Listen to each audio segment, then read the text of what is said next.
As soon as I go back on live, the internet goes again.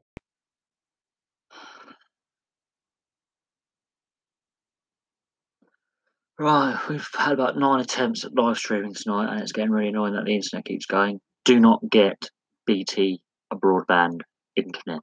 It is shit. BT internet is just not usable. It is unusable.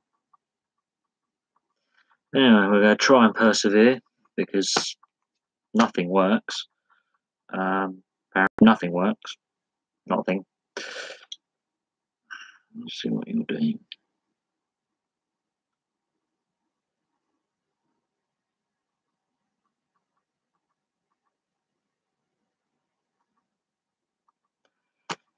Nothing apparently.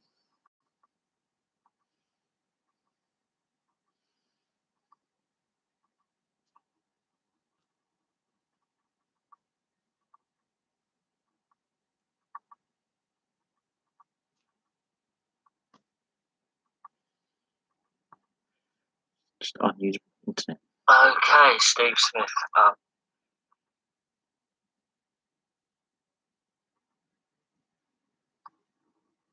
Oh, stupid thing.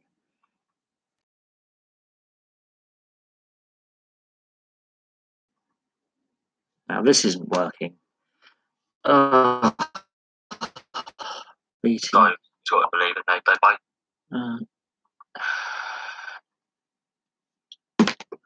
This is chronic. Absolutely chronic. So yeah, if anyone, has any questions, if my internet lasts long enough, I'll be happy to take it. So we shall see. People have to ask, but it's 3-0 to Liverpool as far as I know. It's 1-0 to Barcelona in the Champions League. That internet bar has really started to piss me off now, intensely.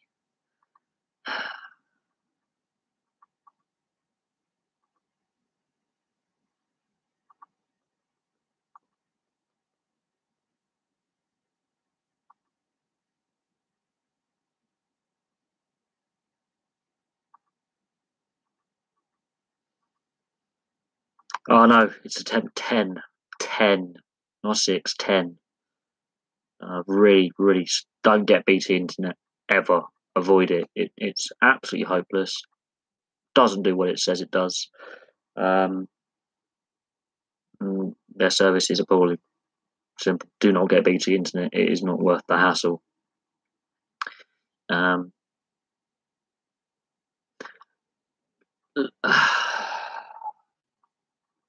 Honestly, with the technical issues I've been having, you'll just see me swearing a lot at a screen. This is I've reached a point now with BT where they can stuff their BT Sport, they can stuff their BT Internet, and they can do one. Rip off pricing, poor service. This is what you get.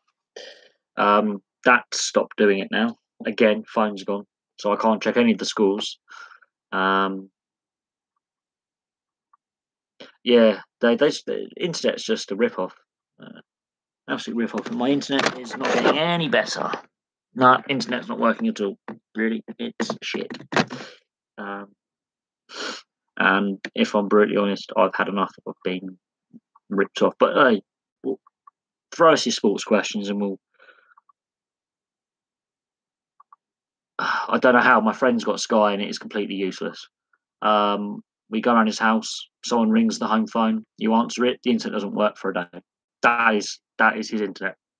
You ring the house phone, internet dies for a day. So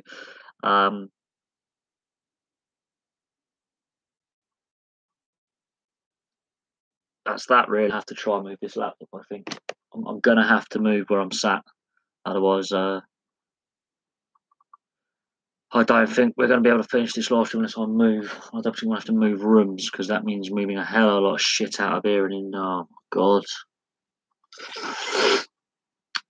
I think I'm going to have a paralysing stroke.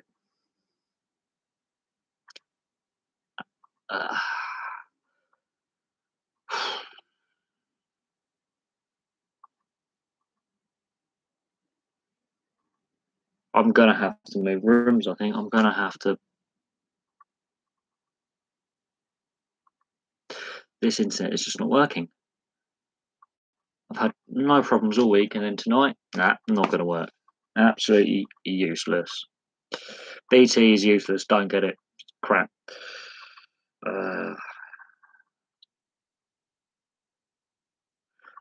Right. But no, what options do you have? Because as far as I know, Basingstoke don't have a team next year, as far as I know. I mean, as far as I'm going to see if the Basingstoke Bison still have their website up, actually, because I'd be very interested if they still have their if they don't have their website open. That's fine. We can do a short little live stream. I just want to have a look at see if Basingstoke still have their website up. If my internet holds, if my internet goes, then that's it. Live streams are done. I'm going to be dismantling my wireless router with a hammer. But no, hit me some ice hockey questions. I'm just seeing if the Basingstoke Bison still have a website. Their website's still up.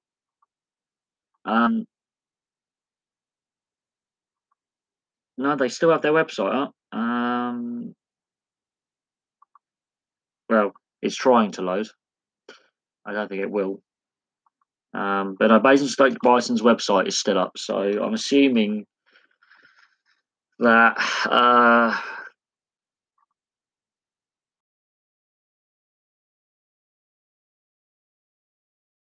someone has to pay the website domain money.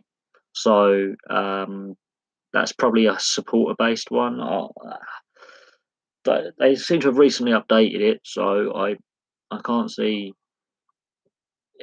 But we'll have to see what happens. I mean, Basingstoke, the rink is a mess, absolute mess. I don't know how they managed to play at all this season.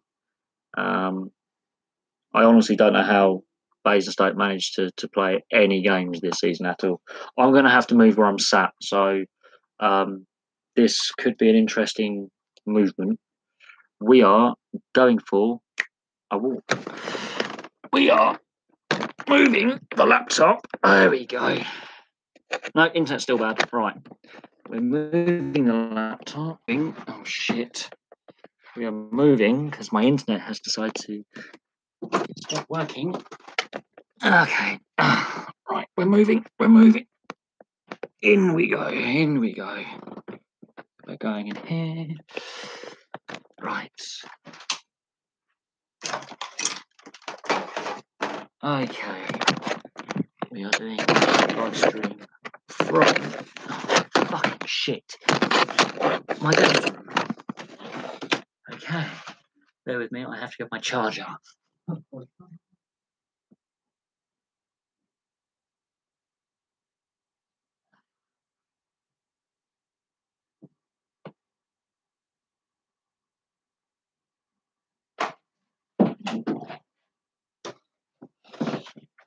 Still here.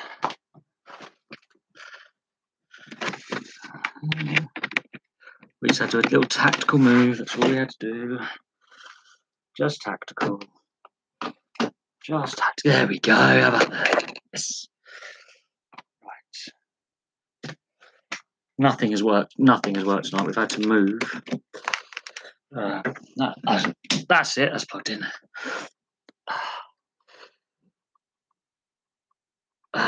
One second. We'll turn some lights off. Oh.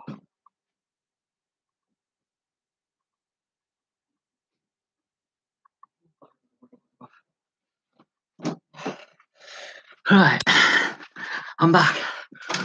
Whew. Internet. I've had to move halfway across the house just to get basically a better signal. I'm now directly above the router, so hopefully this works. As you can see, there's my granddad's book collection, many books. What towns do I think will make an ice hockey team? I don't know. You need an ice rink. You need to have investment. You need to have an owner who's committed to staying in the town long term. So Manchester Phoenix was a team that had no ice rink and a lack of money by the end. Oh, that's bad. So I couldn't tell you at the moment. Altrincham obviously got the Altrincham Aces. I think if you're going to set up a brand new team, there has to be a fan base of ice hockey fans in that town for that team to work. But in all seriousness, I think this Basingstoke team will get broken up unless they move to Gosport. That's the only option I can see for them is moving to Portsmouth to Gosport and playing there. I don't know if any more teams are going to.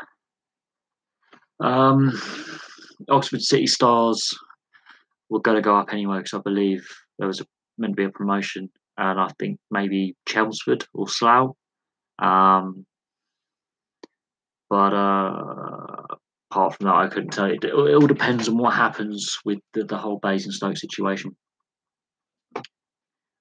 Yeah, that's the only option I can see open to Basingstoke is moving to Gosport. The rink is owned by the same company, and so I don't know.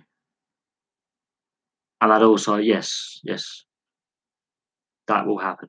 Promotion relegation as part of the division structures. So Oxford should get promoted. And I wouldn't be surprised if Chelmsford or Slough get put up. But we shall have to see. I mean, honestly, we'll have to see what happens with Basingstoke. If Basingstoke can find a solution, then by all means, you know, hopefully, yeah. But Basingstoke need to find a solution to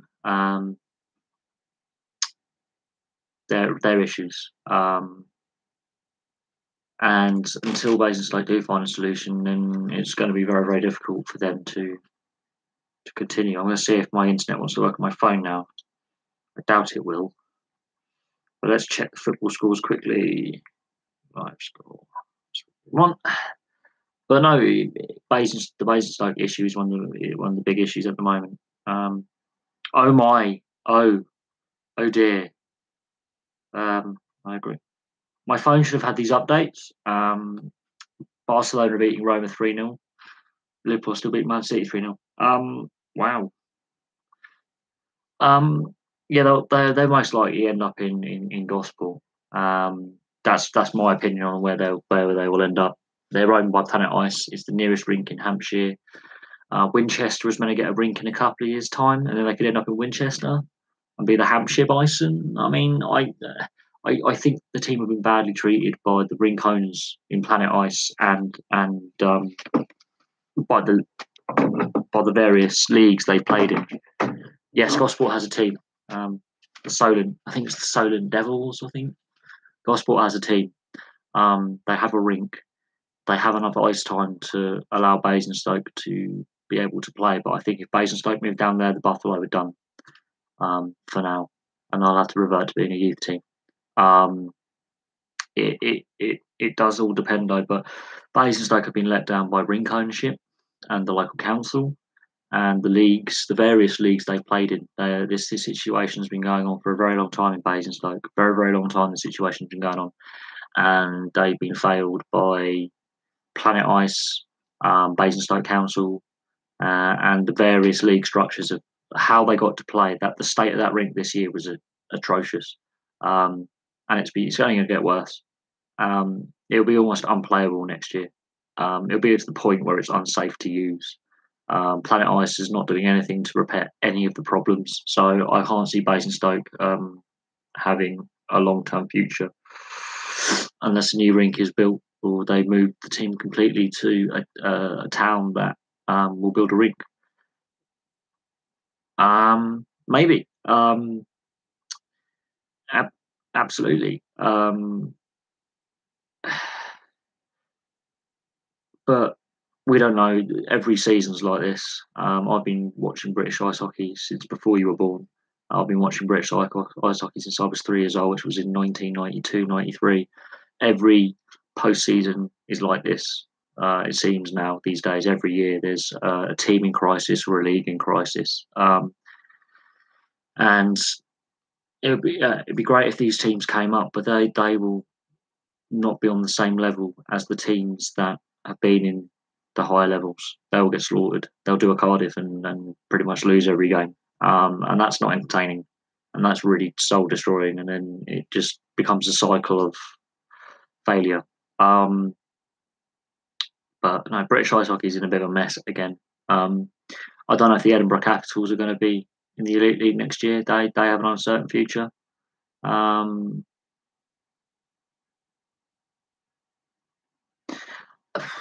uh, the Solihull Barons relocated to Milton Keynes and became the Milton Keynes Lightning.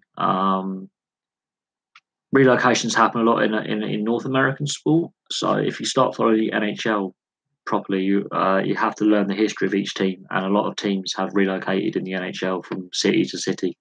Um, it's a very alien thing for British sport. It's very rare it happens in British sport, but it does happen a lot in the North American leagues that teams get relocated. It does happen. I'm trying to think how many. There's at least 5 or 6 NHL teams that are relocated from where they were originally. Um, so it happens more often in North America where teams get relocated. Um, so I don't think it'll be a brand new team. I think it'll still be owned by the same people. It will just be based out of Gosport while a rink is found for them nearer to Basingstoke. Well, there are plans in for Winchester to get an ice rink, so it will stay in Hampshire. That's their best bet is to go to Gosport. Apart from that, I can't see them having a viable future anywhere else because you have too many teams. Bracknell's got too many teams. Guildford's now got too many teams. Milton Keynes has got too many teams. Slough and Windsor share the same ice rink. I'll be hard pressed to find an ice rink locally to Basingstoke that can accommodate them. So their future is exceptionally uncertain. I don't know how it's going to be resolved at all. But we'll have to see what happens in the off season. We have to see what happens in the summer. A lot can happen in the summer, so we'll have to wait and see what happens and take each event as it comes.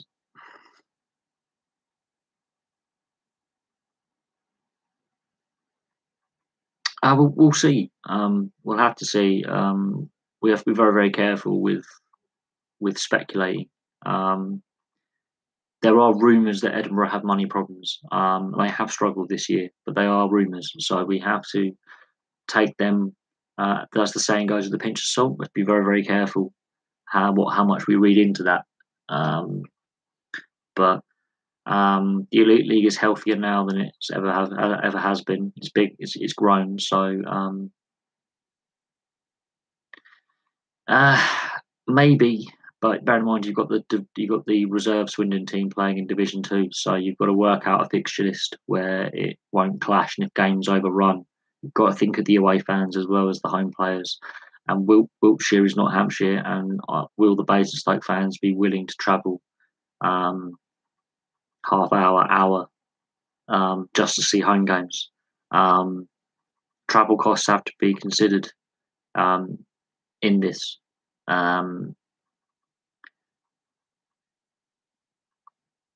But it's your development team for your main team, so you've got to develop those young players because you've been very, very successful at developing young players and having a very, very good team for quite some time at this level. Basingstoke,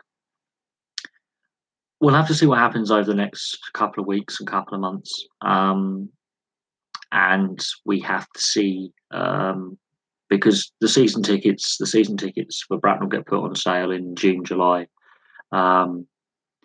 We have to see what players get picked up as the first signings for all the teams. I wouldn't be surprised if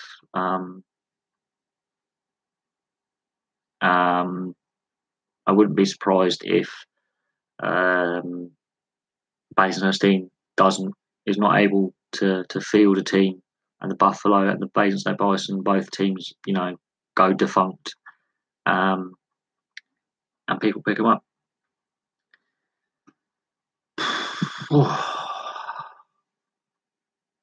But yeah, no.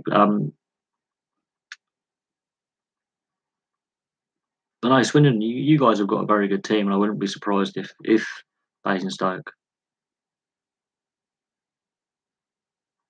So what? Season tickets are. Yeah, each team is different with how they allocate season tickets and when they go on sale and how many they allocate and what seats you can have. It varies from team to team. It it all depends on what the response has been for applications, and also it depends on how each team does it. Bracknell does their season ticket sales in May, June, July,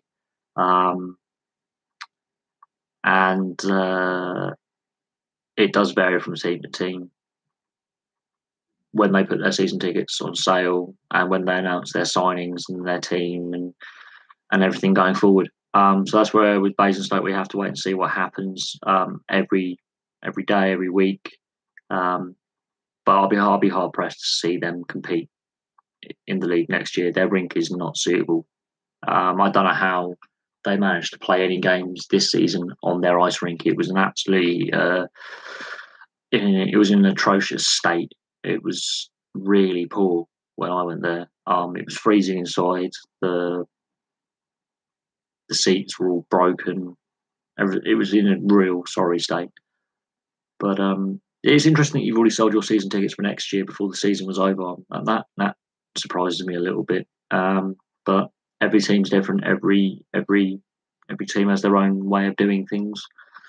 But Basingstoke have been let down by Planet Ice, the local council in Basingstoke, and the various league and British ice hockey has let them down as well.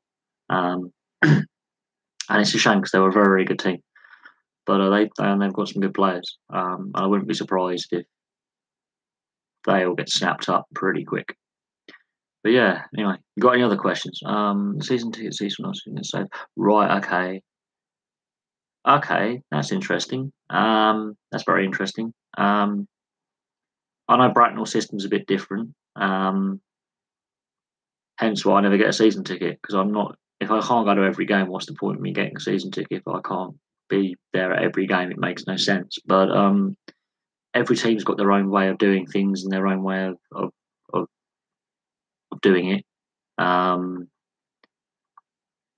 think, season ticket holders, they get first choice if they want to keep the same seats in Bracknell, or if they want to move, or if they don't request the same seats again, someone else can get them. But when the season tickets go on sale, I'm probably getting one with a couple of mates, so we have our season tickets. But it is interesting how each team does it differently. That's some good questions, though.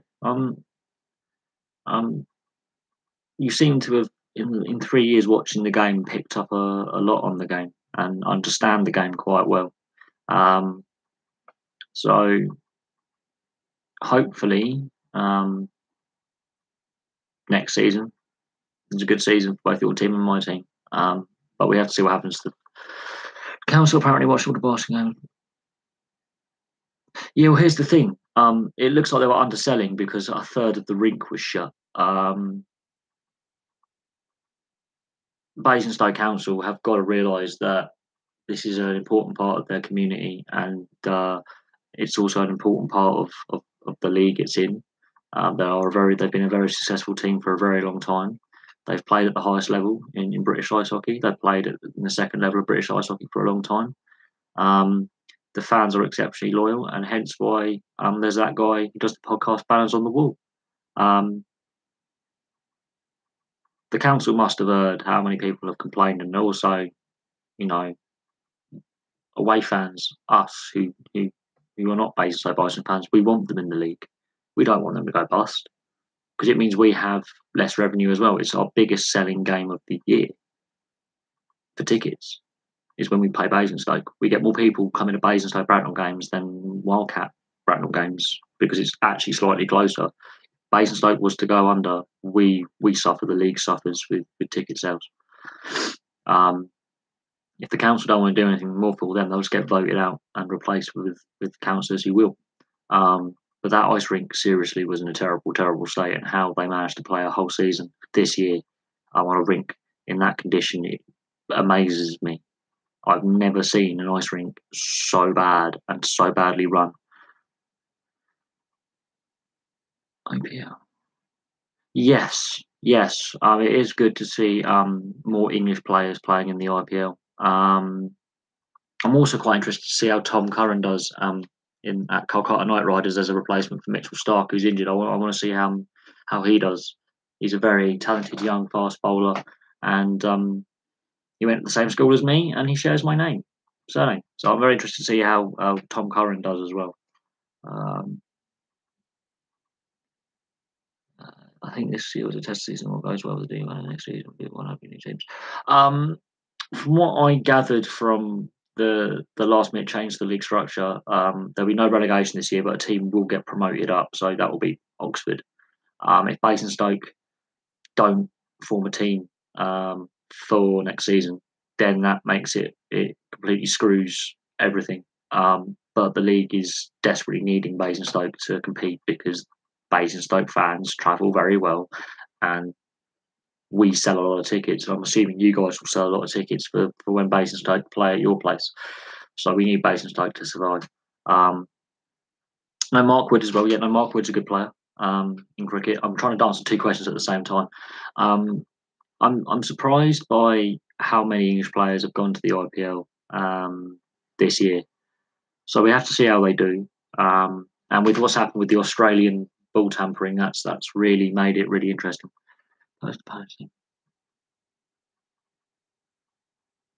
Right, post to post. You're gonna have to when the live stream's done. Send me a link in the comments on that, and I will. Is that on their YouTube? I'll find it on their YouTube then. But they have to be a bit careful because obviously logos are copyrighted and trademarks, so they would have to get permissions for that. But I'll have to check that video out. That sounds interesting. Um, but back to Sajid. Yeah, there's a lot of good English players playing the IPL this year. It's good to see them all going to the IPL this year. Alex Hales has to redeem himself after the Ben Stokes incident and his involvement in it. He has to redeem himself. So we have to see how he does. But no, really looking forward to seeing how these English players perform in the IPL this year, and we need to develop the T20 game better. Didn't have to see the setup chat. How do you mean, Casey? Oh right, yeah, no, me migrating across 3 rooms. Yeah, I'm directly above my wireless router in this room. So hopefully, fingers crossed, internet doesn't cut out for the next half hour, 40 minutes, and we can at least get a live stream completed. Right. Anyone else got any other questions they would like to ask? Casey's asked a lot of ice hockey related questions. I'm open to other questions as well. So feel free to ask your sports related questions and put them in the chat section, and I will do my best as answering them. But in the Champions League, if my updates are working correctly off live score, Liverpool were beating Man City 3-0. I do honestly believe it's going to be a bigger scoreline than that. We'll have to have a look. Just checking the football scores, so bear with me if it works. Okay, it's 3-1 to Barcelona in the Champions League against Roma, and Liverpool are still 3-0 up against Manchester City. So that's the scores as they stand at the moment. But yeah, if you guys have got any questions, whack them in the questions section, and I will do my best to answer them. And let's keep this going. We've had a few technical issues this evening with the internet. Yes, it has. It has been very eventful in cricket this year. I have some concerns with various things in cricket. I think the day-night test format is the best way to save Test cricket. I would definitely make every Test match a day-night Test match. That means if bad light cannot stop play, then because you've got floodlights. That's the way to save Test cricket in my eyes. The ICC and the difference between Cricket Australia and the ICC on the bans given to the players or suspensions. I think what has happened with Steve Smith and David Warner and Cameron Bancroft, that's got to be a watershed moment in international cricket and in cricket across the board. I think that has to be the watershed moment. Yeah, I've been to Lords. I've been to Lords. I would say this. The day night test match is I think the way forward for Test cricket. I think that has to be the way forward for it because then it takes bad light stopping play out of the equation.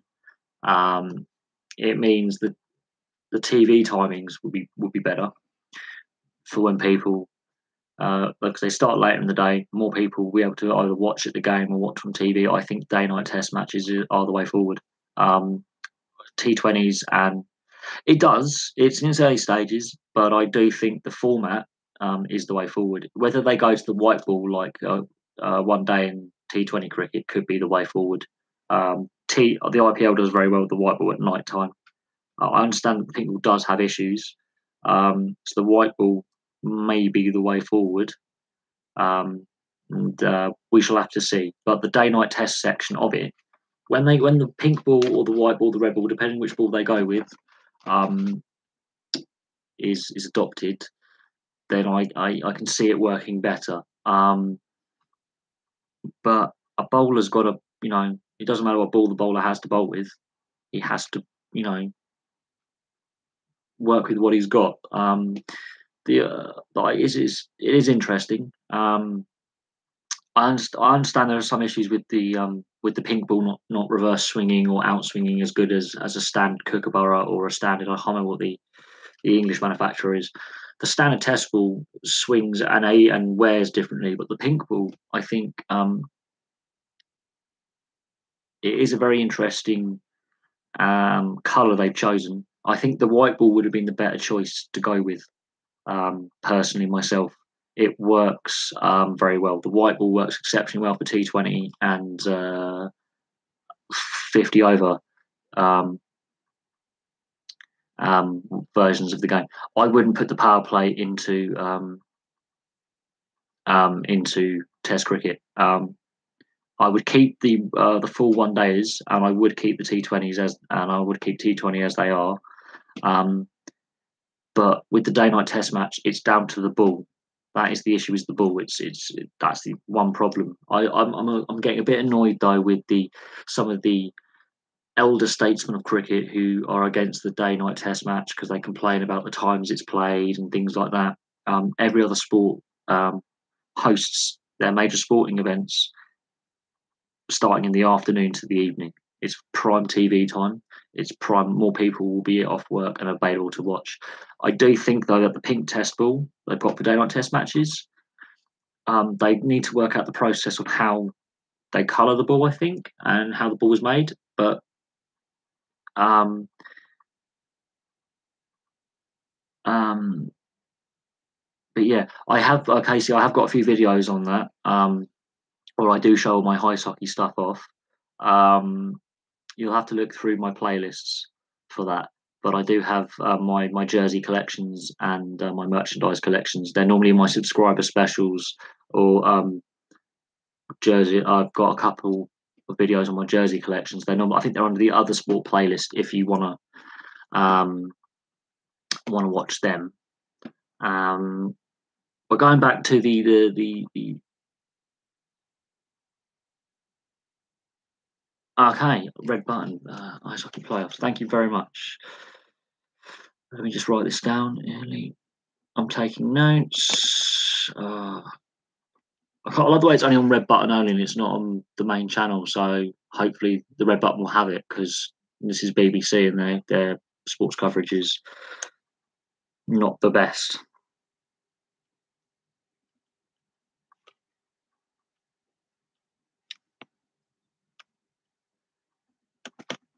Right. But at least we've actually got British ice hockey on free to air TV. Hopefully the red button um, works for it. So I might be watching a few of those games this weekend. But back to the day night test match. I think that is the Sheffield Shield cricket. Not sure how zero to speak of. Yeah, I also think first class domestic cricket should go to day night as well. If you're going to make the test format go down that route, then I'm um, um, they have to do it for that. The Duke Ball, the Duke Ball. swings differently to the Kookaburra for some reason. They need to have a minimum specification for both balls. Um, I don't know why the Kookaburra. I think the Kookaburra is actually the slightly better ball these days. But uh, it's the same. It's the rugby. Look at the Rugby Union World Cup. They use Gilbert. The Rugby League World Cup. They use Steedon balls. I think you have to have a universal ball for the all forms of the game. Whereas to win, no, I think the Washington Capitals. They do struggle the in the playoffs. They really struggle to get out the second round, and I think that's partly to do with goaltending.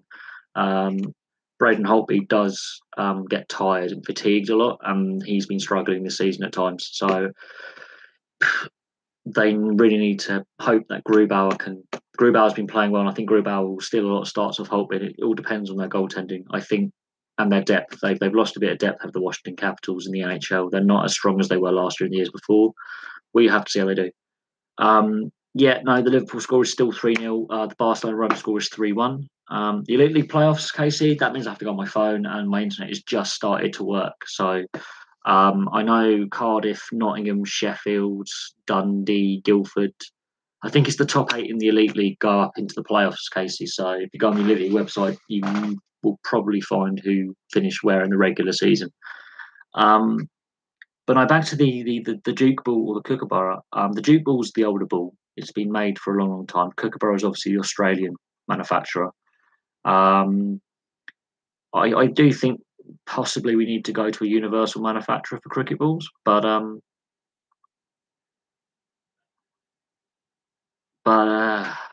it's an interesting one. With should we go with the Kookaburra or should we go with the Duke? I'm not really bothered either way. It's yeah. I think they should go with a universal standard. Get all the manufacturers to sit down with the ICC, but the ICC has burnt a lot of bridges with various test playing nations. The Indians haven't been a big fan of the ICC lately. Australia are now having their own issues. We'll have to see. I think that I have seen test matches with the Duke ball. I have seen test matches with the Kookaburra. But at the same time, I think day-night tests are the way forward, and Kookaburra make the pink ball. So I think Kookaburra may be if they were to go down a single ball manufacturer, would be the way forward. Honestly, though, I'm not a cricket administrator, and this is a problem that cricket has. Is it's very confusing because the ICC is burning a lot of bridges with the various test playing countries, and the West Indies is an amalgamation of countries. I'll be very interested to see if this idea of having a one make test ball, how far it goes. But if I can answer this ice hockey question, and I'll get back to a cricket one. Who do you think will win the Elite League playoffs? Probably Sheffield or Nottingham. Cardiff do well in the regular season, but Sheffield or Nottingham have got more experience while playing in the European competitions. So yeah, I think it could be a Sheffield Nottingham, one of those two. But no, back to the cricket ball. With the pink ball being made by Kookaburra, they're the ones developing it. I think if we were to go for a single use ball for test matches, yes, yes, that is well put there. Nice bit of sarcasm. I think what happened with the Australian team in South Africa is a watershed moment. We cannot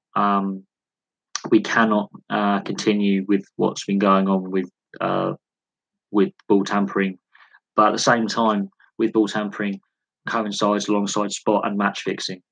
These three issues, well, spot fixing, match fixing, are covered under fixing, and ball tampering comes under cheating in a different sense. But these two issues, cricket is not doing enough on. This has to be a watershed moment because otherwise we're going to have it happen again and again. And I found it very interesting that the ICC penalty for being called ball tampering, the top end punishment is a 1 game ban. And yet the South Africans were incensed that the Australians played to get Rabada suspended for 2 games. Everyone says he's the second best Test batsman after Bradman, but Bradman didn't do things like this, so I can't. I think Steve Smith has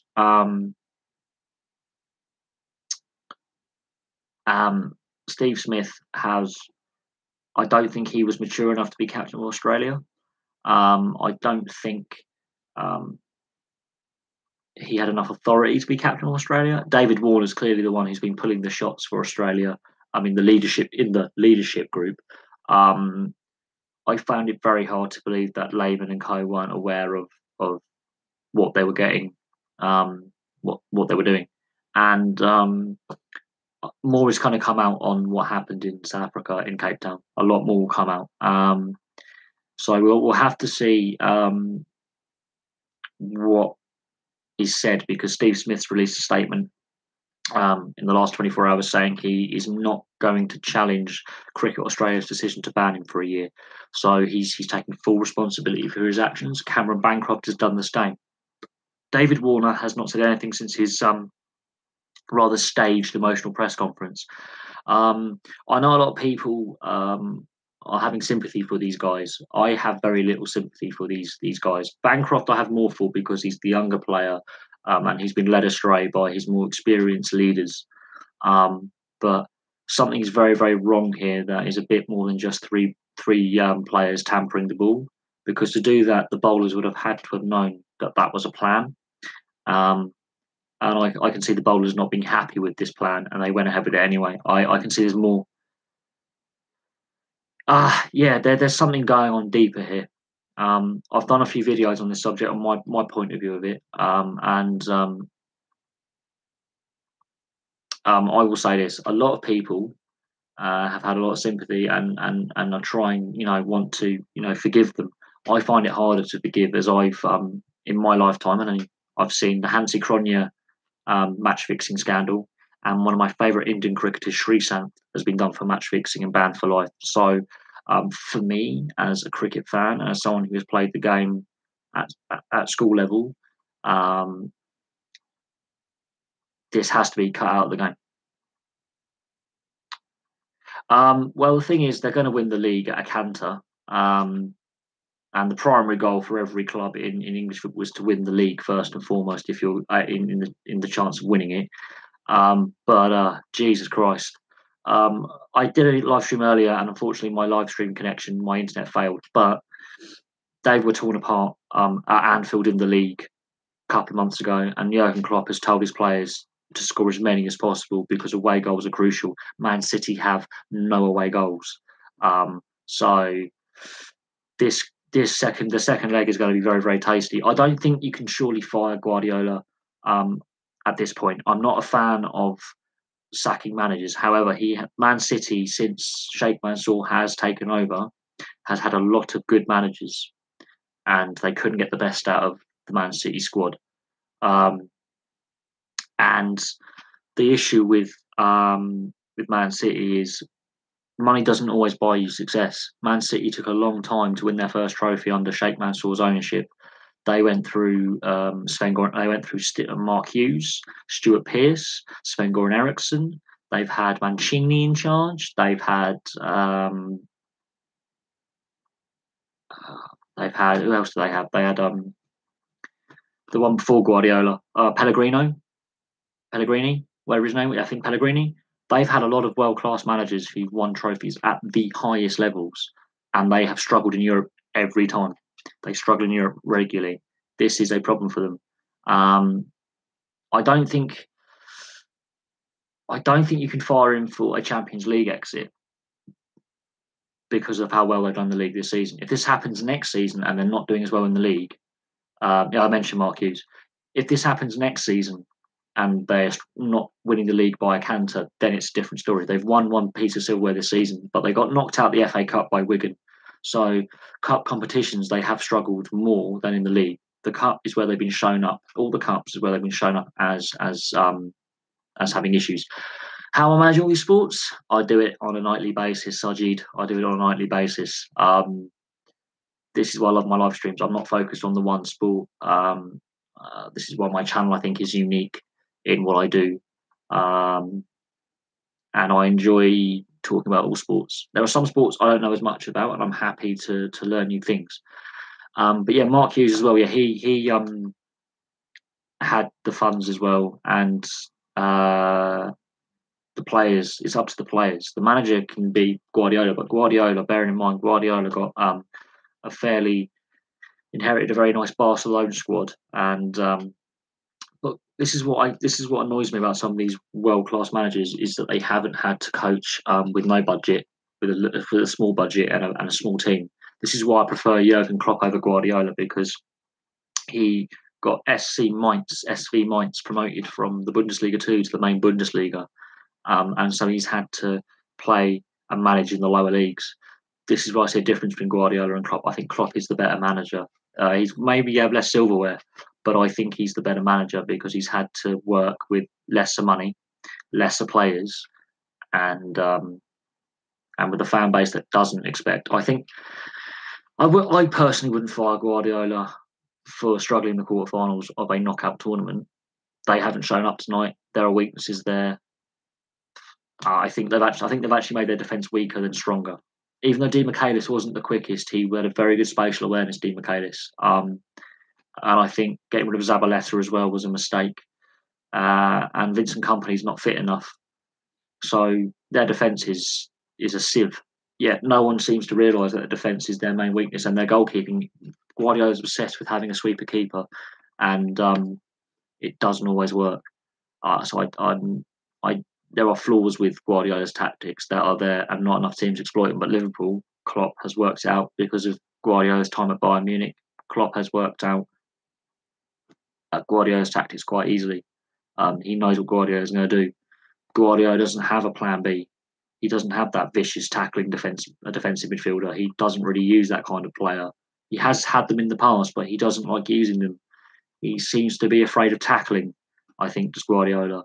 They don't have that player who has that bit of spite about them, apart from Fernandinho. But Fernandinho can't cover the back four all the time. Man City have problems. But I wouldn't say sack Guardiola. I would say Guardiola's got to look at himself and go, why do I not have a plan B?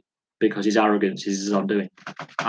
He may have won the Champions League with Barcelona and Bayern, but Man City struggle in Europe. They constantly fall quite early on compared to other teams. Other teams seem to love this competition more, and the same with the Europa League. Man City couldn't do well in the Europa League, so there's Man City's problem: is they struggle in Europe. It doesn't matter how much you spend if you can't. You can have a team of 11 individuals or a team of 11 players. Man City have got multiple individuals who are world class, but having all these world class players doesn't make a world class team. It's how you gel that team together. And I think it's not working there. Just because they're cantering with the Premier League doesn't mean it's a perfect team or a great team. And I think they're getting far too much praise when actually they should be more critical. The analysts should be more critical on how shocking Man City's defence is. But that's my personal opinion, and not everyone's going to agree with me. Any more questions, guys? Because there's suddenly a big flurry of questions, and there's a lot of new viewers in here that I haven't seen on live streams before. So I want to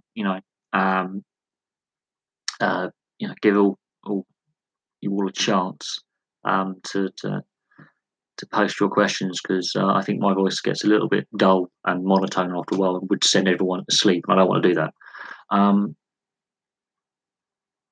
I haven't gone through all the teams of the IPL, but I always like I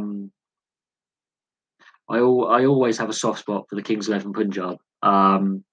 They're the team I have followed from the beginning. Even when they've been the underdog or not. But I haven't really gone through a lot of the teams on paper this time round because of what's been going on with the Australian cricket team and the English cricket team. I've been really focusing on those two teams at the moment because they're making a lot of headlines for all the wrong reasons. But I'd be happy to check out any Delhi Dare. Let me just write that down quickly. I'm just I've misspelled Delhi. How can I misspell Delhi? Jesus, I'm having an absolute bad day today. It's not going well. I will check them out. Thank you very much. Delhi always have a good team in the IPL. So I can understand that. See, that is a good attack. I think Rabada with the Australians, how they got him played to get him suspended was a stain on the game as well in the Australia South Africa Test series. I haven't heard much about Colin Munro. I know about Jason Roy. I know he can smash a ball miles. Rabada, he can be inconsistent. Rabada, that's one problem. He can be a bit spewing all over the place.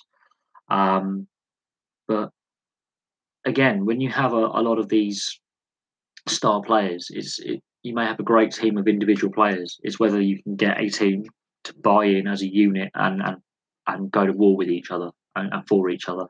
And that's the difference between some of the best teams and some of these all-star teams that can't actually perform as a team. But Maxwell's a good player as well. I like Maxwell.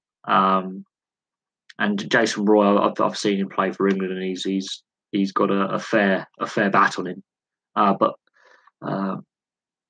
you just have to rotate it.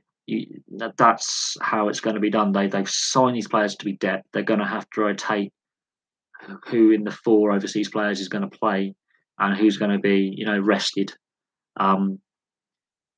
This is an issue I think every IPL team is going to have. They're going to have to rotate their overseas contingent, and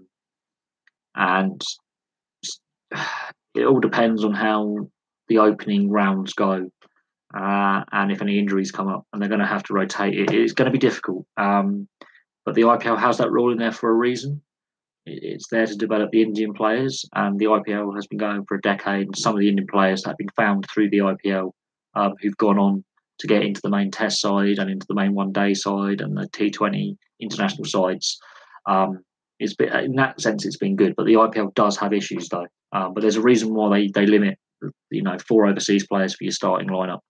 But Delhi are going to have to be very careful how they rotate and how much game time they give to some of these players. But Bolt and Rabada is a good opening partnership in attack, and then do you have the 2 overseas players bowling? Do you have them batting in the middle, or do you have them opening the order? Because there's 6 players there, so 2 of them are going to have to miss out on any given game night, and that's going to be where the coaches are going to have to look at the team they're playing and how their team are playing also in the games and how they're training. But it will be interesting to see how this year's IPL turns out. Very, very interesting. So we have to watch this space, I think. But it's interesting having until recently, cricket was not a very popular topic on my channel. A lot of people weren't watching it. It just so happened that the Australians had to ball tamper with sandpaper and it's exploded. But I will have to look into the Delhi Daredevils.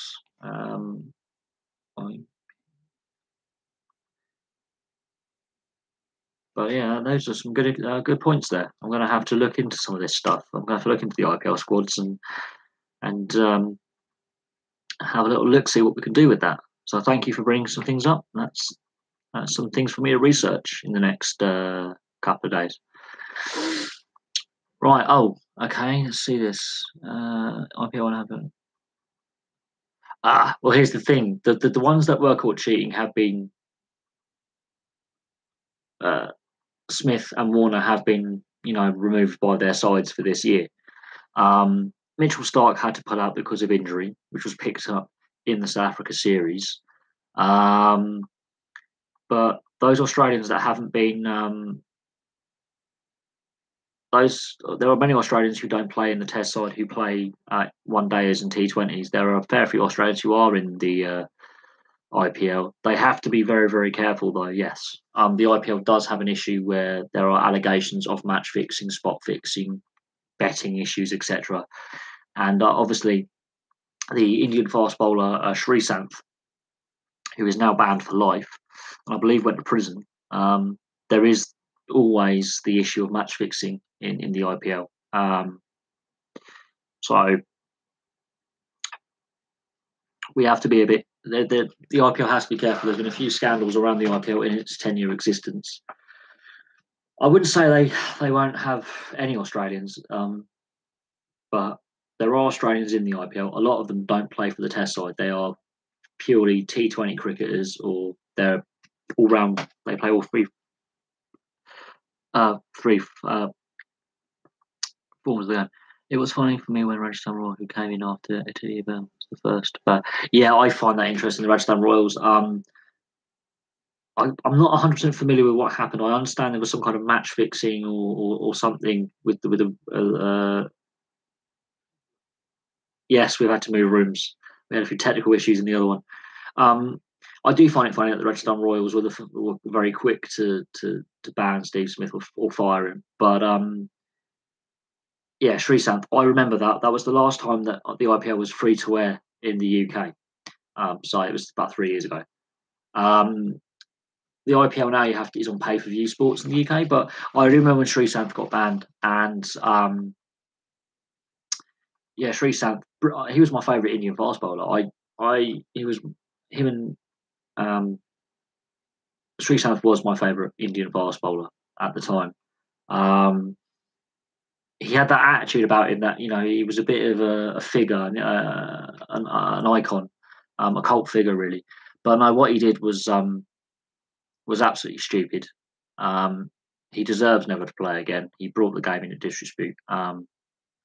So unfortunately, Srisanth has caused more damage to cricket in India than was needed.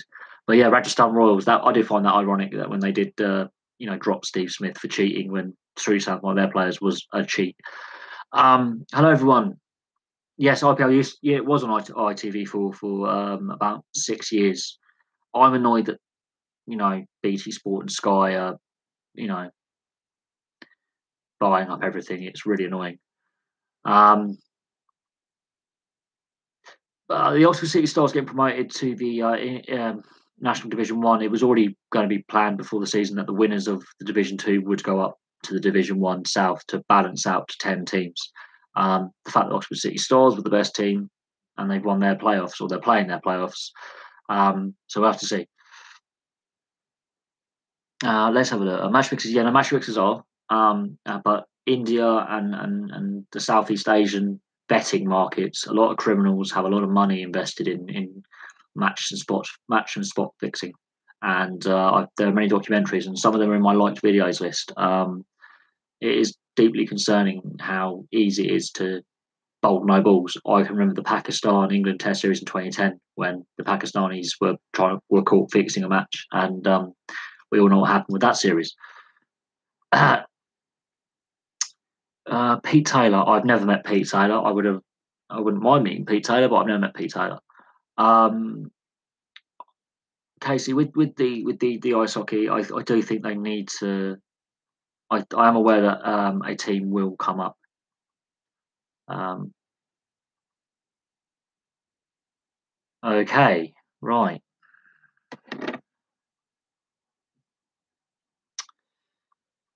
Remove that one. Okay, we've got another silly message. So that's another silly person, and that is really silly. Yeah, well, yeah, I need Roma. Roma were already 3-1 down. They got a goal back. Man City obviously have been beaten by Liverpool.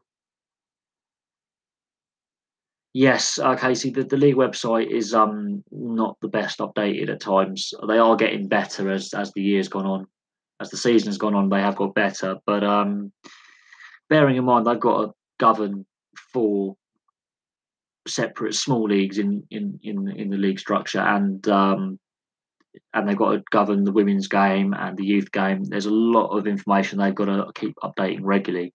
I understand it's difficult, but it will get better as time goes on. I like the New Zealanders personally. Okay,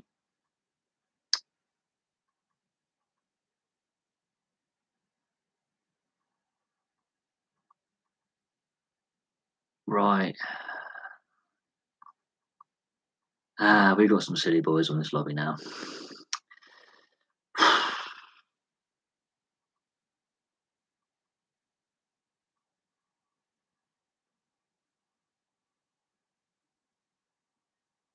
Yeah, no, the British ice hockey has got a lot of leagues to govern and to update, and there's a lot of information they've got to keep putting up week on week on week. Um, so we'll have to see. Best batsman, the current generation. I wouldn't say he was as good as Brian Lara or Sachin Tendulkar, but of the young and up and comers, he was a very, very balanced batsman. Yes. The issue is though, I he I was watching cricket before Steve Smith was in the Australian side. I've been watching it since I was a small kid. I've been watching it since 1994. I've seen Brian Lara play at his best, and I've seen he does average 60, yes, but you've also got to work out, has the level of Test cricket fallen? Has the standard of Test cricket gone downhill? Um, um, it is an interesting one of his average. So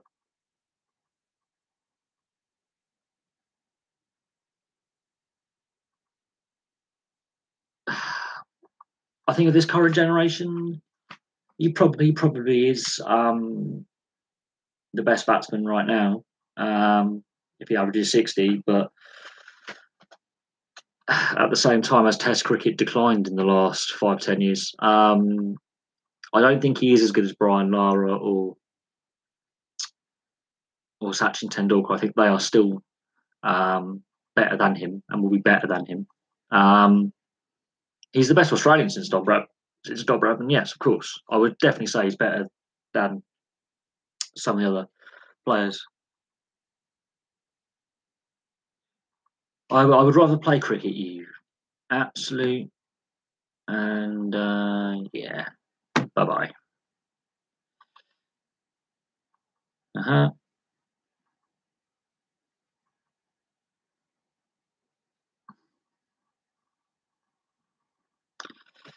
Yeah.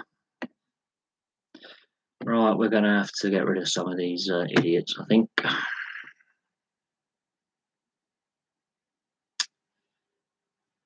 Right. Of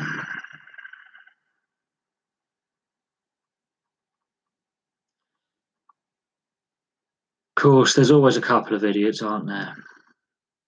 So we're going to have to.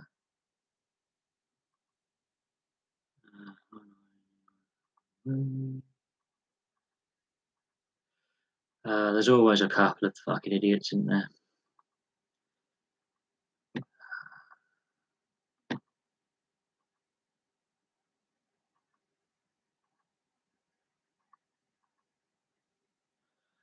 But yes, the channel is getting bigger. We are getting more viewers. We are getting more people involved. Of course, Get Another Live Stream has been hijacked by what can I describe as idiots who will be promptly banned from the channel and not allowed to come back on here again. Yeah, we just had to get a couple of Muppets.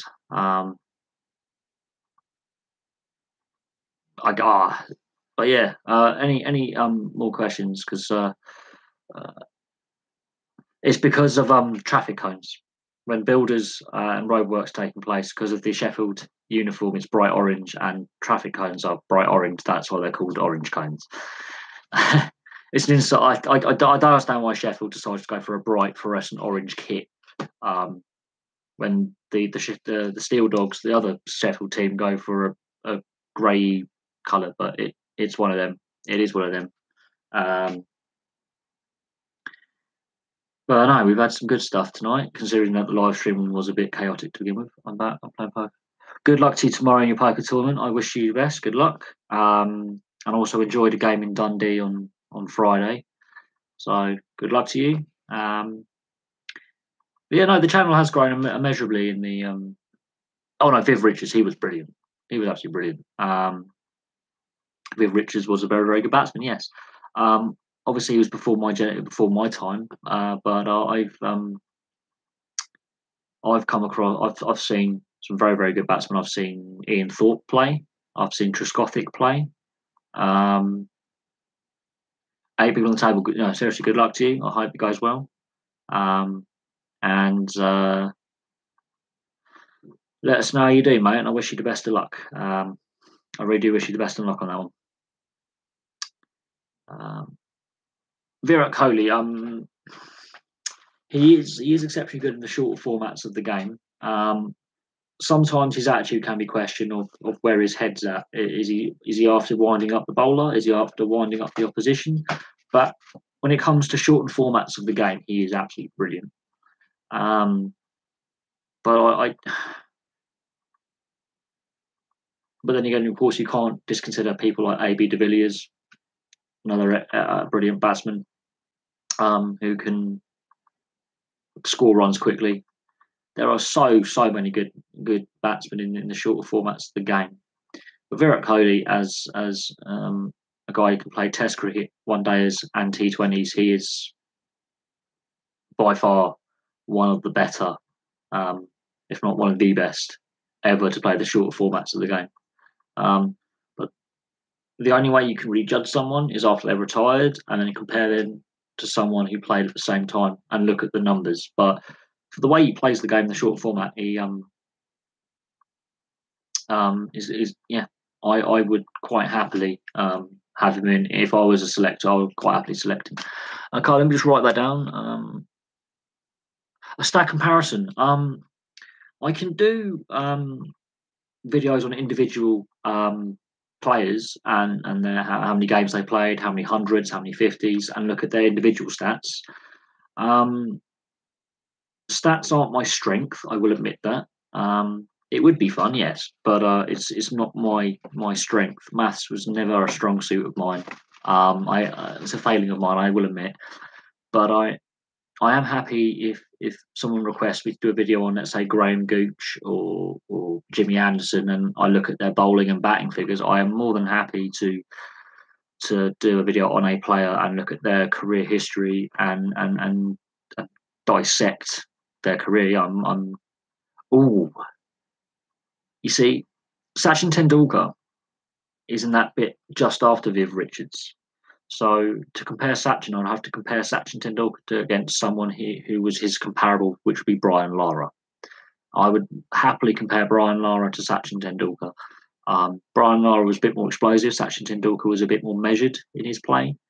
Brian Lara could stay in for 2-3 days. Sachin Tendulkar could hold an innings together. Kohli versus AB. Kohli sometimes lets his emotions get the better of him.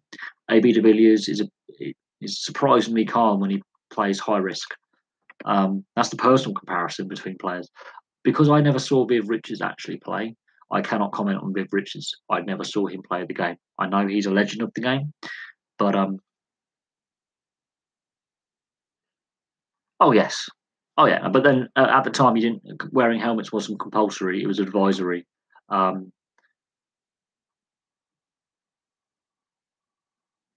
Brendan Rodgers, again, we've gone back to football again. Brendan Rodgers is because he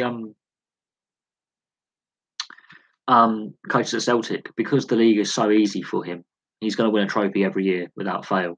I've discussed a lot on this channel about the uncompetitiveness of Scottish football. But Scottish football is more than just Celtic. I don't think he should be sacked because he's winning the domestic trophies, which is what he's paid to do. Europe is a holiday for these Celtic players. They're there because it's an experience for them. The issue is Celtic can't get out of the Champions League groups they're put in. It just shows how far behind they are behind other leagues. Liverpool, at that point, Liverpool were on a downturn again. Rafa came closest to winning the title with Liverpool when Torres was there, came second. By the time Brendan Rodgers had Liverpool, they were already declining as a group and needed fresh injections of players. And He was abysmal in the league and in Europe for a club that size. I wouldn't say Brendan Rodgers is a bad manager, but I'm not one to say sack managers. But Scottish football needs to sit down and work out why it's so uncompetitive. It's not Celtic's fault that the league is uncompetitive. It is not his fault. His job is not to win the Champions League. His job is to keep winning the league title season on season, and for that he's doing rather well.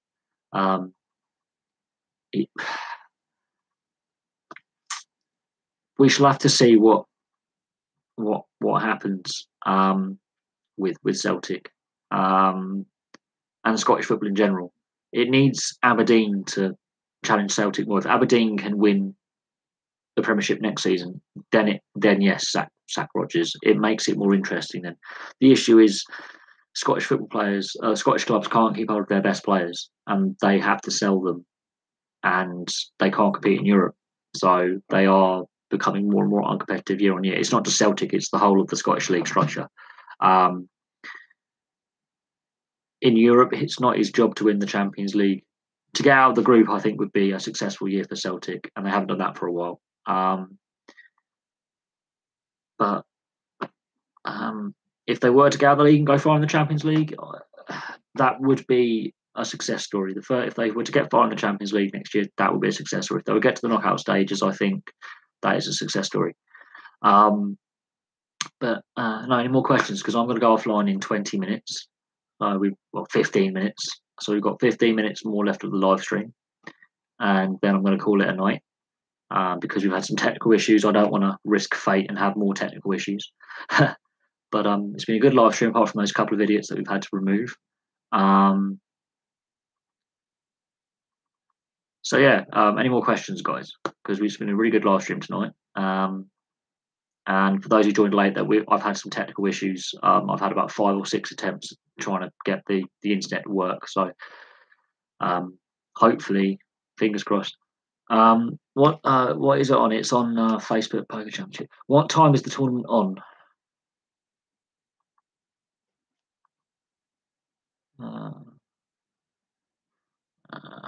Poker Championship.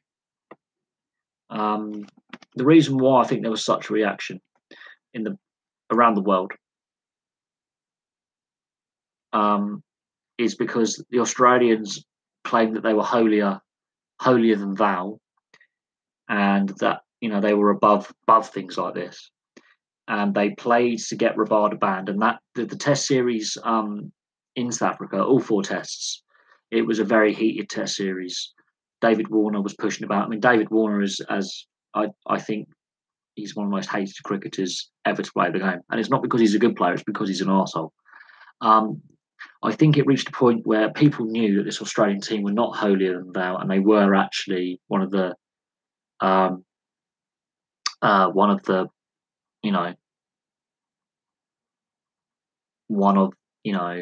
that they were.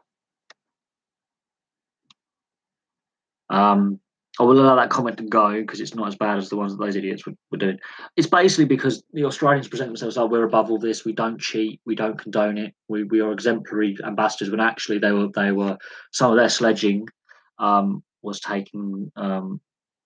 vile. They were making jokes about mental health and certain players having health issues, or players' wives who are having health issues, or relatives. And this has been going on for years. David Warner is one of the driving forces behind this. The fact that he had so much sway over his captain in Steve Smith is very worrying.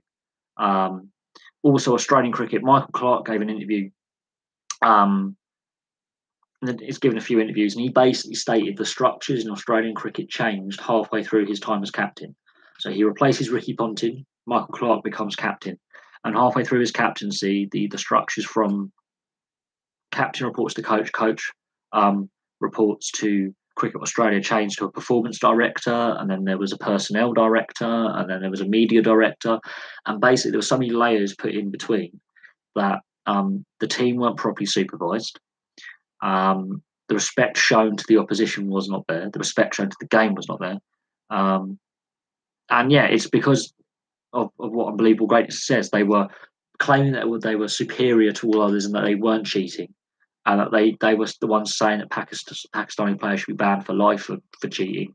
They get caught. They can't accept they've been caught. I do feel, as time has gone on, I feel more sorry for Bancroft. Yet Bancroft has shown the least emotion. He's actually been the most calm and contrite. Steve Smith shows how immature he actually is, mentally mature, because he just turned into a snivelling wreck.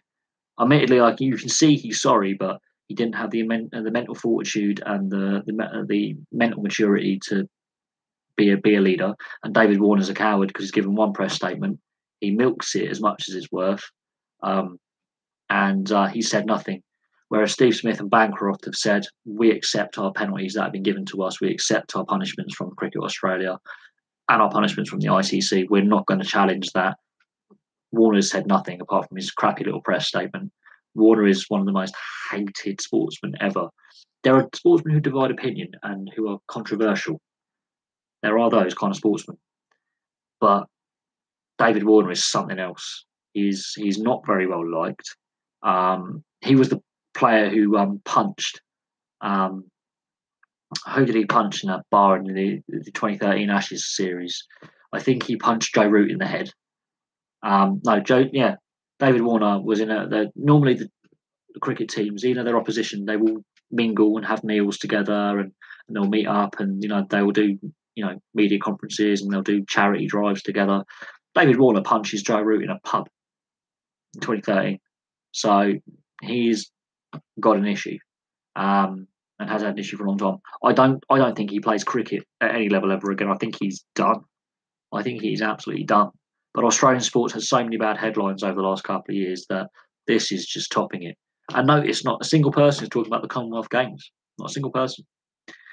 The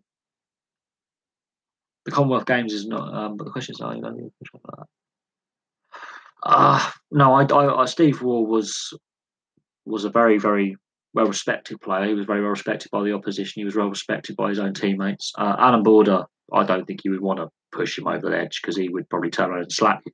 But Steve Waugh was, I think, the best captain Australia's ever had.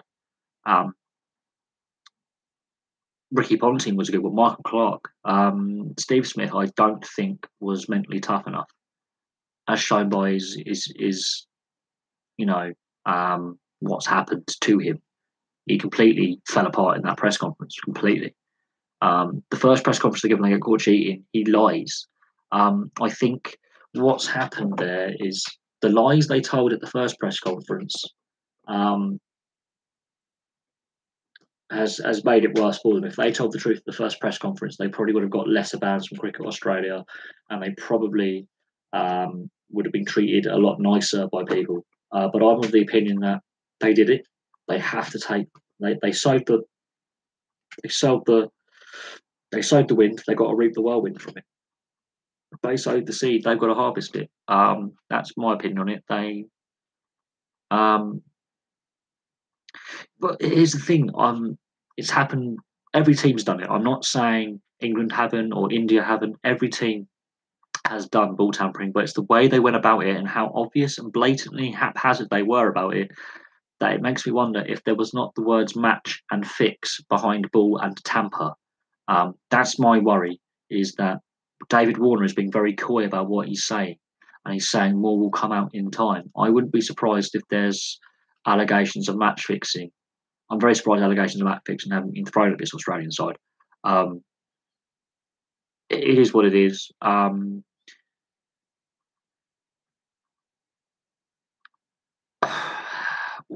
More is coming. The dominoes are still falling. The dominoes are still falling. I don't know who replaces Lehman as Australia coach. I don't know who they have in place to replace him. This time 2 years ago, there was issues over the players' centralised contracts. So it is what it is. I mean, Australian cricket's in an absolute mess.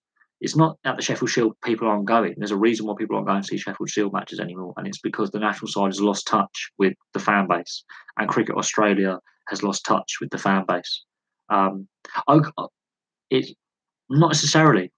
I wouldn't say match fixing is a bit too far. That would not surprise me. I'm keeping a very open mind here because a lot of people haven't, and they're either shouting trying to be a lynch mob, or they're all being very sympathetic to these guys.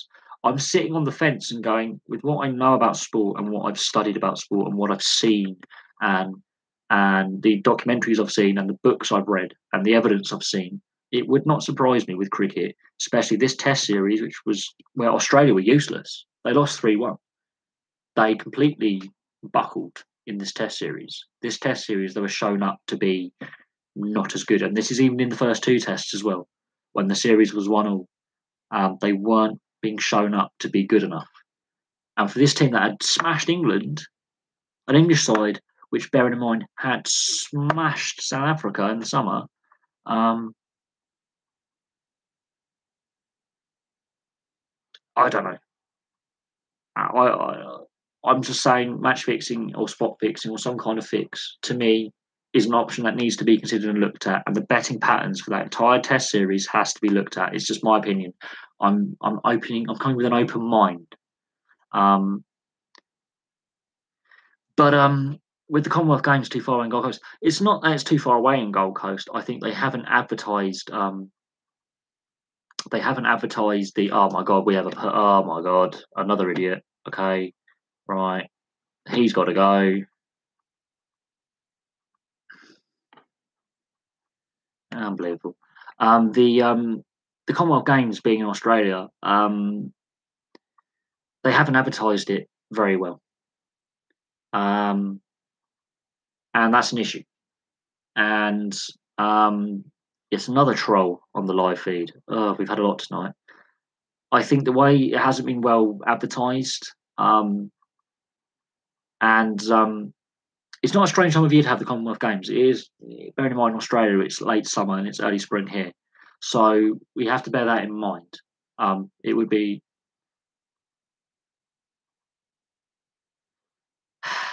It is what it is. I think they could have publicised it better and advertised it better across the world, because it's not getting much airtime in the sports news compared to all these other sporting stories and leagues and things that are going on. I also hope the match fixing isn't true, but I'm very surprised that the cricket governing bodies have been so dismissive of, oh yeah, we'll give him a game ban. We won't ban Warner, and we'll fine Bancroft a percentage.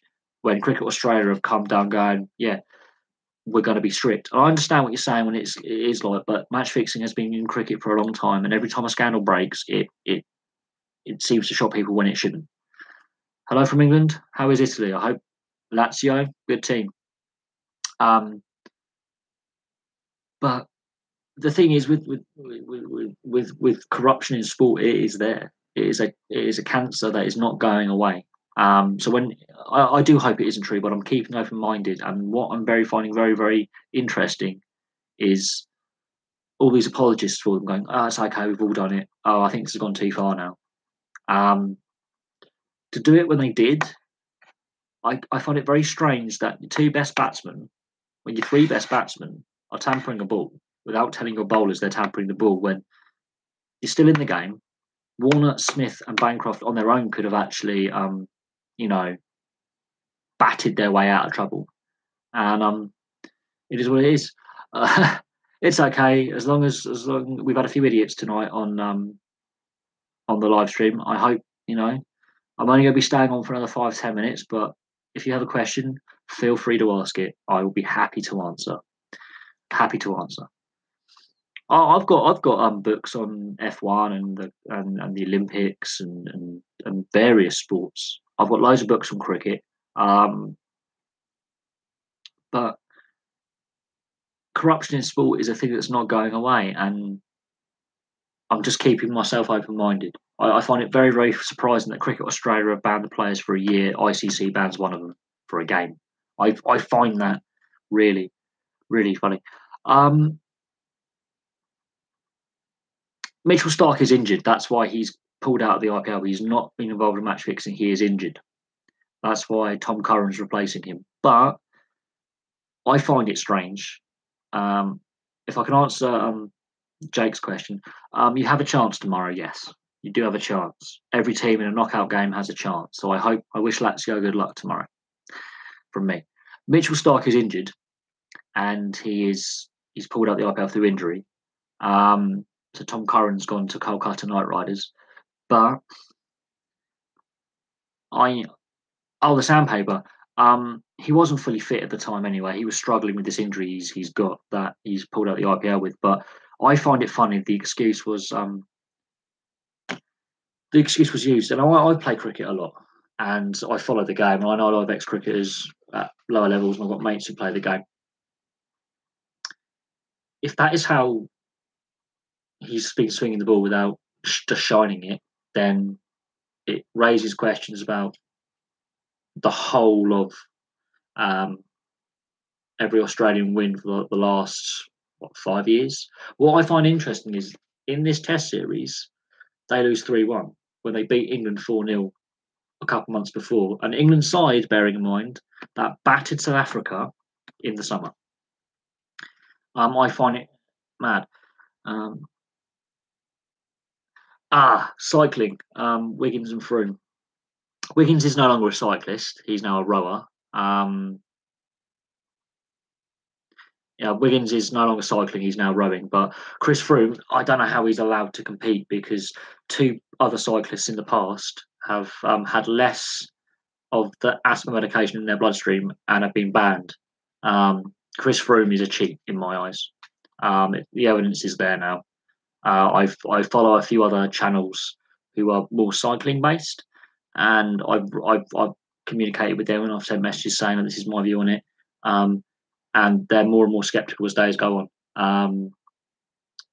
I don't know how Team Sky has got no credibility in my eyes, but it's owned by Rupert Murdoch, so there's no credibility anyway. The Smith's captaincy is now. We can't go back to the record books and expunge all the games played because every international and domestic cricket team has ball tampered. Let's be honest about this. They've all done it at some point in various levels of success and various levels. But when they get caught, they get caught. But the way the Australians have been going about it and prancing around higher than mighty, the higher they are, the harder they fall, and they've fallen very far. Mitchell Starc is a very good new ball bowler. He can bowl very well with the new ball as well as the an old shined up 50, 60 over ball. But I'm very surprised that the 3 best batsmen in the team with ball tamper when they could bat their way against South Africa out of trouble because Rabada was banned. So South Africa's best bowler was banned for 2 games, including that match. They could have easily batted themselves out of a hole and tied the series. So I'm very surprised they tampered. The organisations, they've got to be clear on what is, what they've got to tell us, the fans, what is banned, what isn't, what's a banned substance, what's not a banned substance, and what's allowed and what's not. There's too many grey areas and there's too many TUEs, and cycling's got a lot of problems that it still has and can't get rid of what Lance Armstrong did. Cycling's a sport in denial. You see, when you have someone who's very open to explain their injuries and their history and their career, then fair play to them. Anna Mears, I don't know much about of her career, but it's a shame because female sportsmen underrepresented by the media, very underrepresented by the media. Women's sport is poorly covered, not given the same support that men's sport is, and that's wrong. Especially with the professionals, it's wrong. But I've made my views on the equality in sport and how sport is failing, and I would be ranting all night. Wiggins and Froome, I don't think Froome should compete. He's given a positive test for a substance where he's breached the rules. Victoria Pendleton, that was a great rivalry. That was a brilliant rivalry. I was a bit younger, obviously, watching that rivalry, but that was brilliant in the velodromes. That was absolutely brilliant. That made the London 2012 Olympics for me. That made Beijing for me. Watching that 4-year cycle, they were just at each other. Yet they respected each other. That's a difference between women's sport and men's sport, I think, is the female athletes respect each other a lot more. Women's, I find it amazing that we have so many, most of the most of the medals we won in the Winter Olympics this year were won by women. The majority were won by women for Britain in the Winter Olympics. I find it amazing that the press do not cover them as much as they do. They are inspirational athletes, and I think that's wrong. She is. I mean, Anna Meares, I don't know as much about her as Pendleton or some other than the British athletes, but no, she has an exceptional record and she's an exceptional athlete. And again, not enough media coverage on a great champion who's a credit to her sport and her discipline. And I've argued on this channel that women deserve better representation and better funding, and why it's wrong, I don't know. And the attitudes have got to change. They have to change. There's a reason why we don't have enough of people wanting to take up coaching and officiating. It's because of things like this. But those are very good questions. I'm going to take a few more questions, and then we're going to call it a day at past. So we've got 7 minutes. 7 minutes. Get your questions in, and then that will be it. We've covered a lot of cricket and a lot of ice hockey and a lot of football tonight. So some great questions from you guys. Really great questions. Really appreciate it. We've got some new faces in the chat tonight, which is good to see. We've had a couple of idiots in the chat tonight, and they've been removed. We had some Muppets in the chat earlier, and they got removed. But yeah, any more questions, guys? Because otherwise I'll be wrapping up. Because it is late over here in the UK, and I understand people all around the world, and it's different times of day, and I want to be fair to everyone, but it is like 10:30 UK time, and it's getting late over here. Any more questions, guys?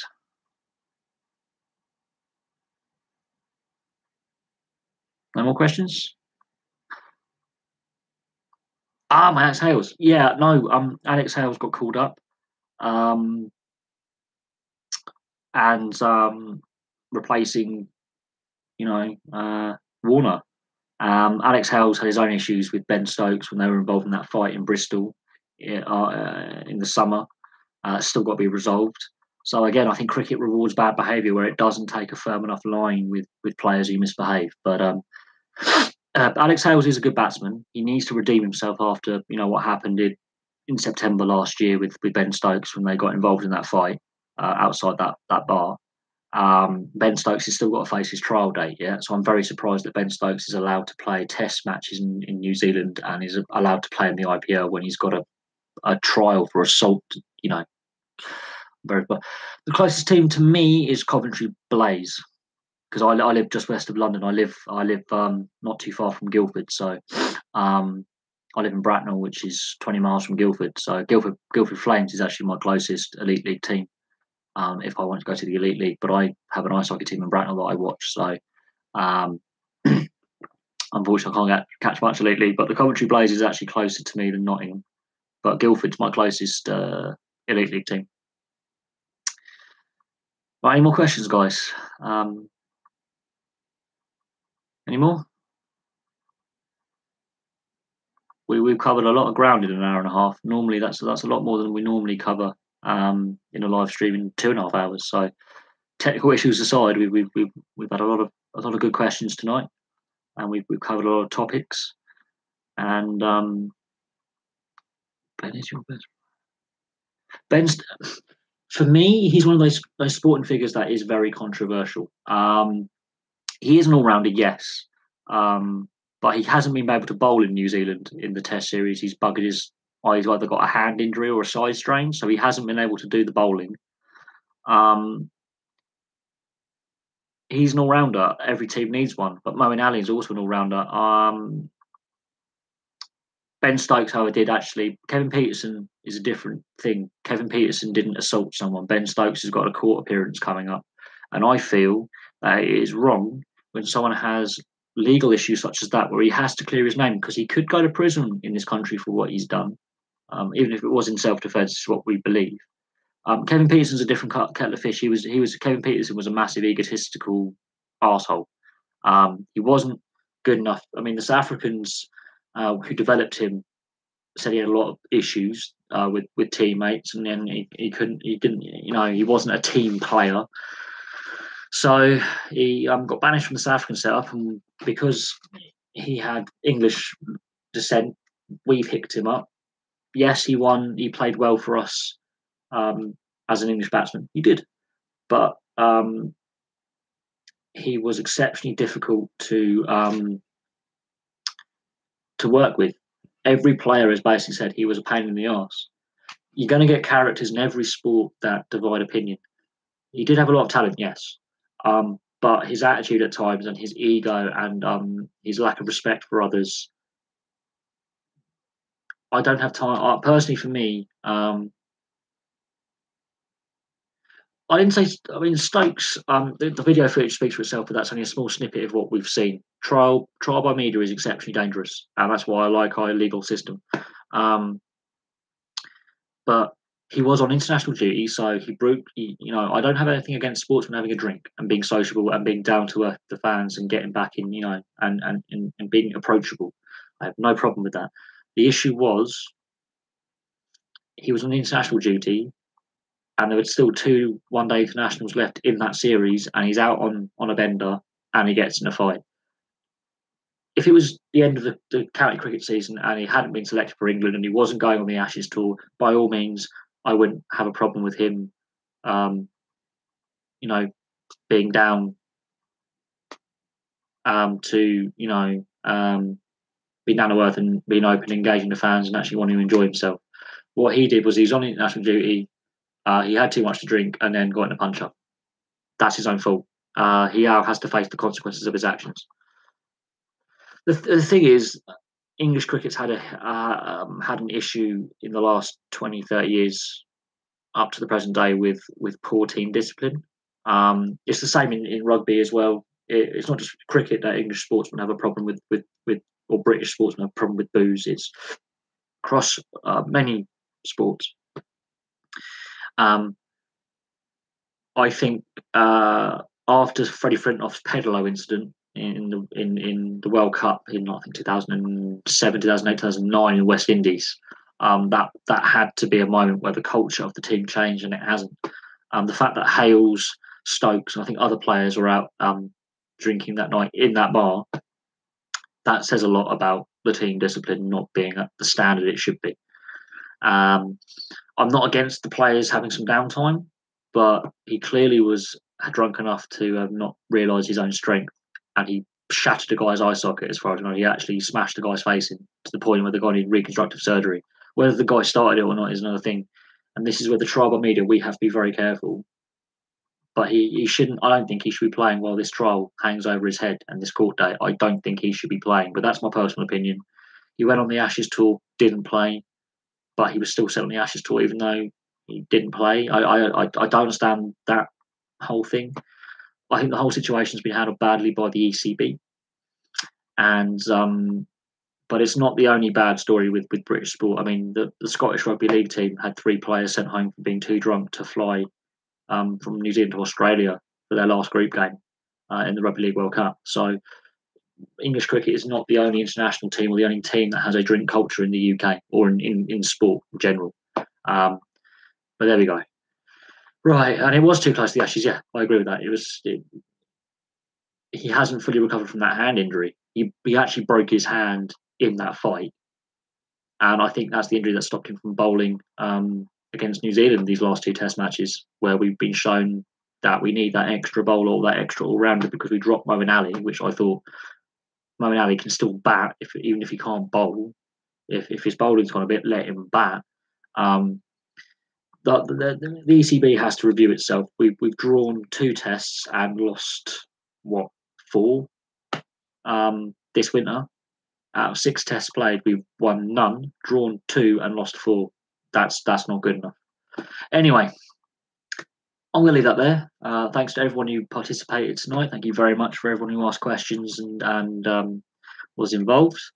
Thank you very much. I've got some research to do on the IPL for Sajid, so I can do a video for him because that is very interesting what he mentions with Daredevils having 6 overseas players instead of the standard 4. It's been great having you guys. Again, this is like only the second live stream we've had a couple of idiots and they kept popping up, which was a bit annoying. But live stream was good again. Thank you very much for everyone. Much. We've had a Canadian as well, so we've had a good wide mix of people. So thank you. Good night.